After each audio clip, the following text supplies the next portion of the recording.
یہ جیسے بھی یہ سوال ہوا نماز کے متعلق ہے، یہ جو ہے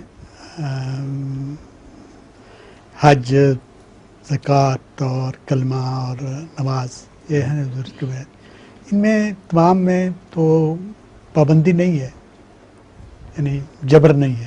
ٹھیک ہے. زکوٰۃ میں بھی نہیں ہے. زکوٰۃ میں سمجھتا ہوں اگر میری یہ جہاں بھی انسانی حقوق آئیں وہاں ریاست کو جبر کا حق ملتا ہے. جہاں الہی حقوق ہوں وہاں کوئی جبر کا حق نہیں. ٹھیک. اس لیے رسول اللہ صلی اللہ علیہ وآلہ وسلم نے نماز با جماعت نہ پڑھنے والوں کو ایک دفعہ بھی کوئی سزا نہیں دی دی. ٹھیک ہے. اور جبر جائز نہ رکھا. یہاں تک کہ ماں باپ کو بھی اختیار نہیں کہ جب بلوغت کی عمر کو اس عمر کو پہنچے جب فرض ہو جاتی ہے نماز، پھر وہ اس کو ماریں یا اس پر زبردستی کریں.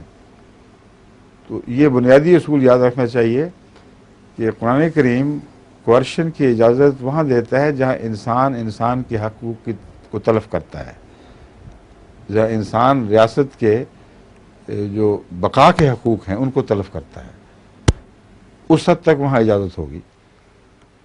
اب زکوٰۃ کا ایک پہلو ہے مذہبی، ایک پہلو اس کی جو ضروریات گنوائی گئی ہیں ان میں ساری قوم کی ضروریات، اس کے دفاع کی ضروریات بھی شامل ہو گئی ہیں.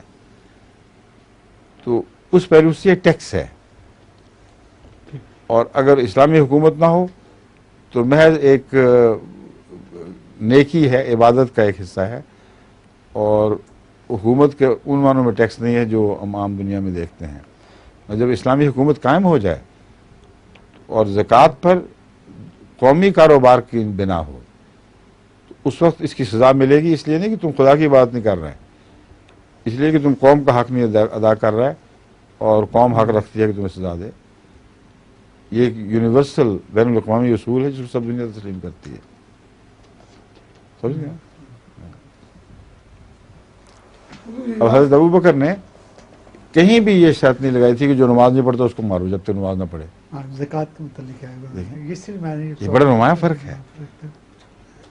آپ رسول اللہ علیہ وسلم کی تربیت یافتہ تھے، آپ جانتے تھے کہ حقوق العباد میں ہمیں حق ہے، حقوق اللہ میں ہمیں کوئی حق نہیں ہے.